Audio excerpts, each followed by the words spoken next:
حضرت علی علیہ السلام کی خدمت میں مختلف نوعیت کے فیصلے آئے اور مختلف نوعیت کے فیصلوں کا حل صرف وہی شخص کر سکا ہے جسے تمام علوم پر دسترس حاصل تھی۔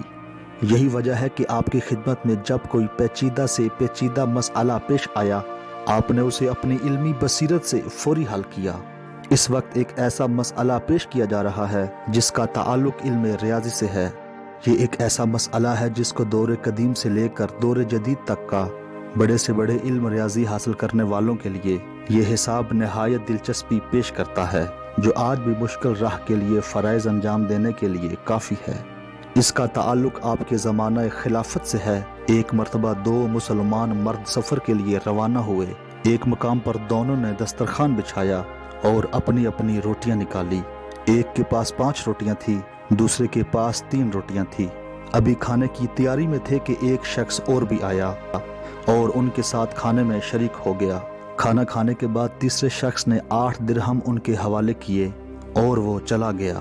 ان 8 درہموں کی تقسیم کے لیے ان دونوں کے درمیان جھگڑا پیش آیا۔ 5 روٹیوں والے نے کہا، کیونکہ میری 5 روٹیاں تھیں اس لیے میں 5 درہم کا حقدار، اور تمہاری 3 روٹیاں تھیں، تم 3 درہم کے حقدار ہو۔ مگر دوسرا نہ مانا۔ اس کا کہنا یہی تھا کہ یہ درہم آدھے آدھے تقسیم ہونے چاہیے۔ دونوں میں کوئی بات نہ بنی۔ آخر دونوں جھگڑتے ہوئے قاضی کے پاس پہنچے۔ قاضی نے بھی یہی کہا کہ جو کچھ 5 روٹیوں والا کہتا ہے صحیح ہے، مگر ان دونوں نے کہا ہماری تسلی اس وقت تک نہیں ہوگی جب تک حضرت علی علیہ السلام اس کا فیصلہ نہ فرمائیں گے۔ غرض کے معاملہ حضرت علی علیہ السلام کی خدمت میں پیش ہوا۔ سارا واقعہ بیان کیا گیا۔ آپ نے 5 روٹیوں والے سے کہا، تم اسے خوشی سے 3 درہم دیتے ہو؟ اس نے کہا، جی بالکل۔ آپ نے 3 روٹیوں والے سے کہا، تیرا دوست جو کچھ تجھے دیتا ہے اسے لے لے۔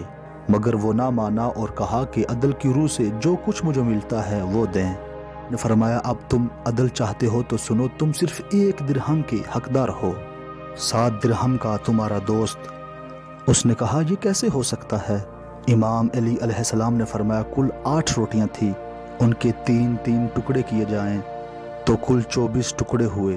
یہ معلوم نہیں کیا جا سکتا کہ کس نے کتنے ٹکڑے کھائے۔ فرض کر لیا کہ سب نے برابر کھائے۔ اس طرح 5 روٹیوں کے 15 ٹکڑے ہوئے اور 3 روٹیوں کے 9 ٹکڑے ہوئے۔ ہر ایک نے 8 ٹکڑے کھائے۔ اس طرح 5 روٹیوں والے کے تیسرے شخص نے 7 ٹکڑے اور تیری 3 روٹیوں کا 1 ٹکڑا کھایا۔ اس طرح 7 درہم اس کے اور 1 درہم کا حقدار تو ہے۔